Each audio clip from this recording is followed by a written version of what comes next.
Hello investors, I'm Stuart Kruse and welcome to Kruse Asset Management's Fitness Friday.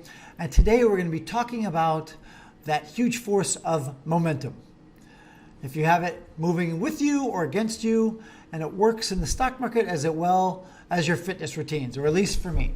Because I know when I have no momentum about going into the gym, I just tend to want to not go into the gym. And conversely, if I've had a good streak going, I tend to want to keep going. That's Newton's law of motion, its first law, saying an object at rest tends to stay at rest. Object in motion tends to stay in motion unless acted upon by another object. So this also works in the stock market. We've been doing quite a bit of research on momentum. So let's switch this chart. Here's some backtesting software that I use called Equity Labs. I use a couple different versions of this, so I test this on a variety of different platforms. But what we have here in this screen, market cap, companies bigger than $1 billion, United States companies, and then I have a momentum score that I've created that, and these are broken down into fractals. So 0 is the worst momentum possible, 100 is the best momentum you have, and let's take a look. A momentum score greater than 0 and less than 10 is a bad momentum, right? That's basically the worst momentum you can have, and you can imagine that if you just are not used to working out, then you're just not going to work out. If that's your habit, you're going to tend to stay on the couch or tend to not do it or find excuses why you can't work out. So same thing here. We're going to look right now. The red line is the S&P 500 and the green line is the 1 to 10 score on momentum. So the worst momentum factors or the worst momentum stocks, how they do over a 20-year period. Well, they are basically not up. Okay. Now, conversely, I'm going to change this to a momentum score of greater than 90 and less than, I'm going to say 101.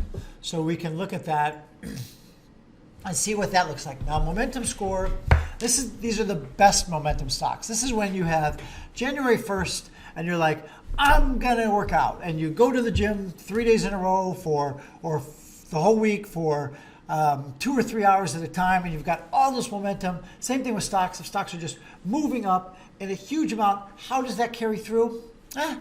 Not so good. Better than no momentum, right? So here, you're showing that it's basically in line with the S&P, that the best momentum stocks don't do that much better later down the road. So there's no commitment, there's no follow through. You've gone out too hard, too fast. You've tried to bite off a little bit more than you can chew, and it's not really helpful. But what about if you just have a stronger, more sustained commitment to momentum?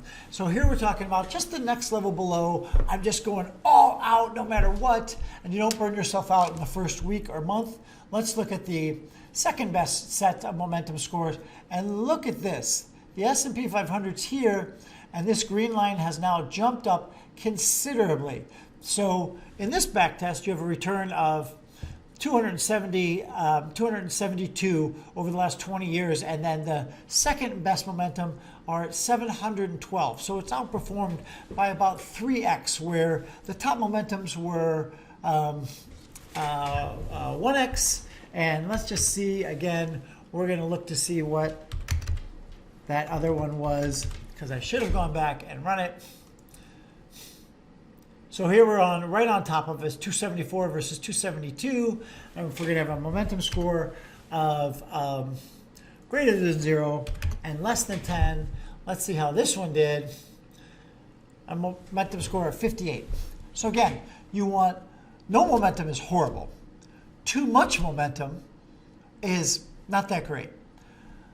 Solid momentum, sustained momentum, that's the best.